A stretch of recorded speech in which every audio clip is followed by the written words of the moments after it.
Appropriations and Regulations Committee meeting. I do detect a quorum with council members Withers, Parker, Benedict, Hancock, Roberts, Cash, and Young. Thank you all for attending. We have 3 items on the agenda today. The first item is RS 2022-1441 by Councilmember Johnston. It exempts Street Brothers Seafood Incorporated at 540 Paragon Mills Road from the minimum distance requirements for obtaining a beer permit. I do not see Councilor Johnston in the room. We'll push that to the heel. And bills on second reading, we have BL 2022-1164 with Councilmembers Sledge, O'Connell, Hauser, and others to amend Section 93010 of the Metropolitan Code of Laws pertaining to construction noise. I believe I'm a co-sponsor on this. Well, and others could indicate this. I'm going to move to defer, as there's a letter to defer. No.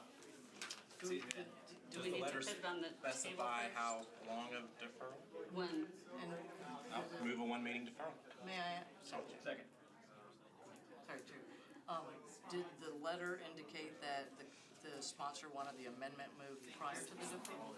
I do not think the letter did. That's all I wanted to know. Thank you. So did we move it to the table and then defer? Whoa, no moving to the table. You're just deferring completely? I'm just moving to defer 1 meeting.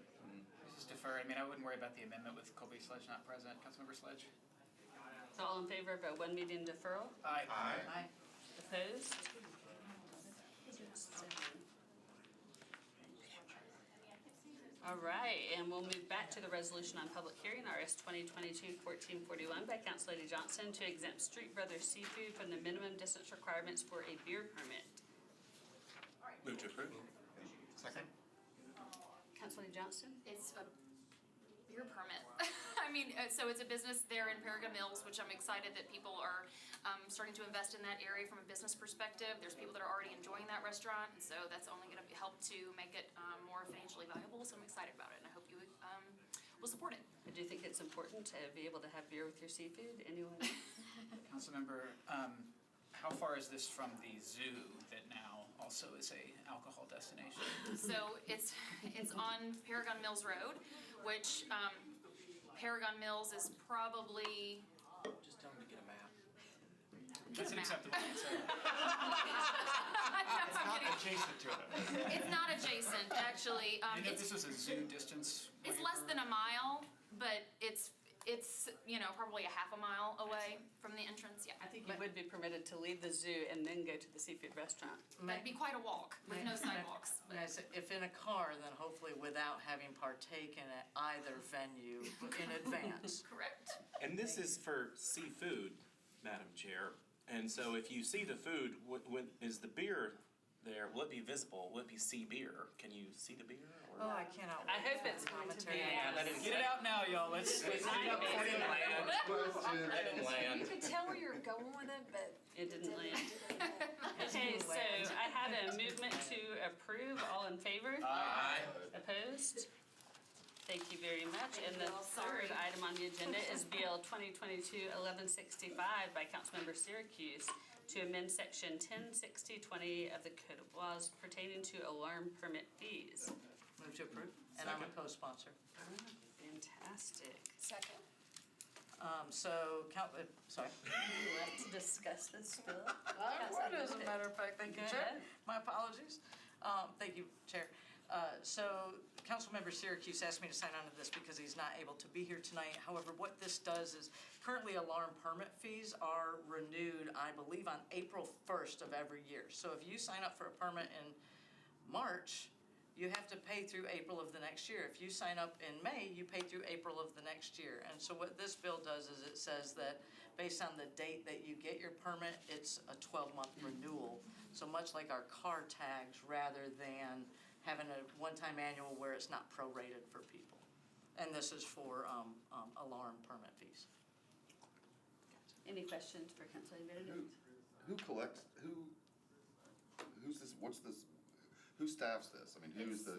Codes Department. is the codes department, and currently we have 2 full-time staffers and 2 part-time, and there's, I believe, over 30,000 burglar alarm permits, and so that staff of 2 to 4 is trying to process all of that and get significantly backlogged. And so, but currently, they're supposed to do that, like, there's an April date that they're supposed to do that? Or is Correct, it, where so it's- it's not throughout the year?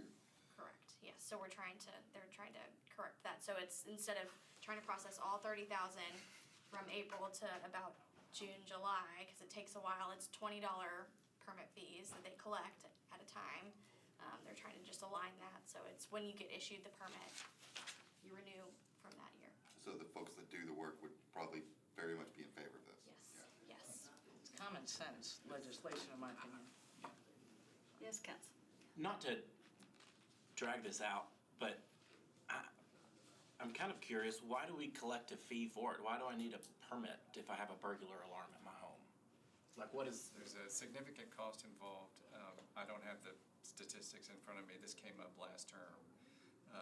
But the volume of an average patrol officer's time spent responding to what turns out to be a false alarm is significant.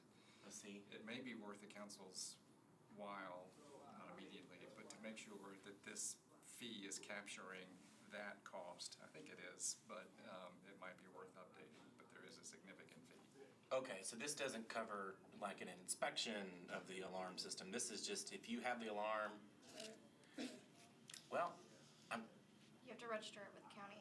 I'm kind of curious then how many alarms are not registered, because now people can do it themselves. It's not like back in the day when you had to have ADT or whoever come do it. You can go online and buy the little window things and, So those. but I don't know if they're live monitored, Right, those being don't. triggering the dispatch. When you get your alarm and it goes off, it rings and says it's at Councilman Young's house. May not say Councilman, but and so there is a slight cost involved in Actually, I processing. pay extra with, no.